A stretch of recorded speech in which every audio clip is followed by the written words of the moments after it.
What if the world's most trusted currency wasn't just a tool of trade, but a weapon? What if the very dollar that stands for strength, freedom, and stability was actually designed to control the world instead of unite it? For decades, people have seen the dollar as a symbol of power, the backbone of global finance. But what if that green paper is really just camouflage for something far more dangerous, a system built to make everyone else play by America's rules? This is the untold story of how the US dollar became a weapon against the world. Let's rewind to the end of World War II. The world was wrecked. Europe was in shambles, Asia was reeling, and most currencies were worthless. But one country was still standing strong in the United States. It had the factories, the gold, and the guns. So when the global leaders met in 1944 at a quiet hotel in Bretton Woods, New Hampshire, they made a deal that would change history. They decided the US dollar would become the world's anchor currency. Every other nation would peg its money to the dollar, and the dollar would be pegged to gold. It sounds simple, right? But in reality, it handed America the keys to the global vault. The dollar was as good as gold. That was the promise. But promises in finance don't last forever. Over the years, as the US poured money into rebuilding Europe and Japan, something subtle started happening. The rest of the world began to depend on the dollar for trade, for banking, for everything. And when you depend on someone's money, you depend on their mercy. That's when the weapon quietly got forged. By the 1960s, the US was spending big Vietnam, social programs, the space race, you name it. Dollars were flying out of the country faster than gold was coming in. Their nation started realizing that America was printing more promises than it could possibly back up with real gold. France, led by President Charles de Gaulle, called it out straight. He accused the US of exporting inflation to everyone else. Basically, he said, "You print paper, and we pay the price."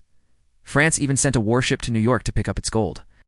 That was the moment the world started doubting the system. And boom, 1971.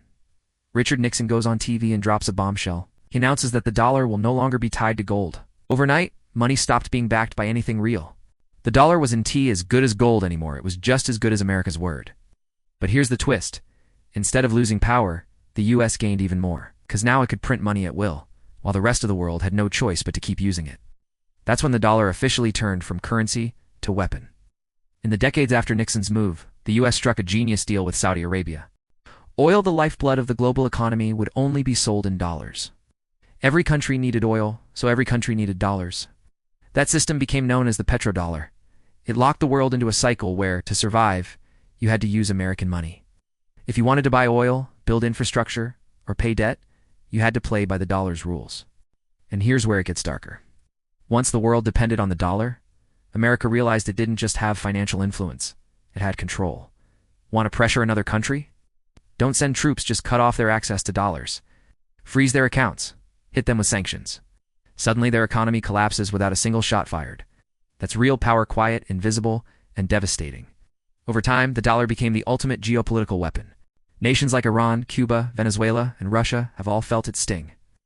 When they challenge US policy, they get isolated from the dollar system. No global trade, no access to credit, no way to function. The US doesn't need to invade, it just flips a switch. But there's a catch. Power like this always breeds resentment. After the 2008 financial crisis, when the US banking system nearly blew up the world economy, trust started to fade. Countries realized that one bad decision by the Federal Reserve could send shockwaves across continents. One rate hike in Washington could crash currencies in Asia or Latin America. The world saw just how much their fate depended on an American institution they had zero control over, so the pushback began. China and Russia started cutting deals in their own currencies. BRICS nations began hoarding gold and creating their own financial networks. They wanted out of the dollar's grip. But even then, escaping wasn't easy. The dollar is still involved in over 80% of global trade. Nearly 2/3 of the world's reserves are still in dollars. The system is too deep, too embedded. It's like trying to quit a drug your economy's addicted to. Then came 2022. When Russia invaded Ukraine, the US and its allies froze hundreds of billions of dollars in Russian reserves. Just like that gone, that move shook the world. For decades, countries thought their reserves in US banks were safe. Suddenly, they realized those dollars could vanish overnight if Washington disapproved of them. That's when the world truly saw how weaponized the dollar had become. And now, a quiet rebellion is brewing. Nations are setting up alternative payment systems, experimenting with digital currencies, and signing oil deals outside the dollar. But here's the irony. Every time the world panics, investors rush back to the dollar because it's still seen as the safest bet. The weapon feeds off the chaos it creates. Meanwhile, US debt has exploded past $35 trillion. Inflation eats away at savings. Everyday Americans are feeling the squeeze, even as the same system continues exporting its consequences abroad. The dollar's dominance keeps America powerful, but it also keeps the rest of the world trapped. So what does this all mean? First, don't confuse dominance with stability. The dollar's power isn't about fairness, it's about control. Whoever controls the global currency controls the global story. And second, depending on a single system makes everyone vulnerable. True value lies in real assets, innovation, and independence, not printed promises. Third, every empire that's used its currency as a weapon eventually pays the price.